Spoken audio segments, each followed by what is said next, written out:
Welcome to my morning roast, everybody.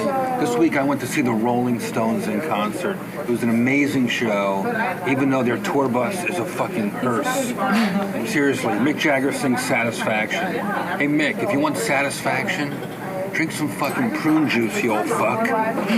The Rolling Stones are like the Mount Rushmore of rock and roll because people travel from all over the country to look at their crumbling faces.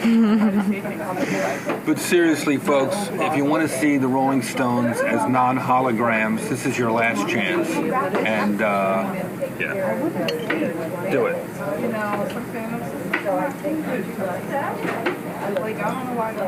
These pancakes are drier than Mick Jagger's vagina. But I know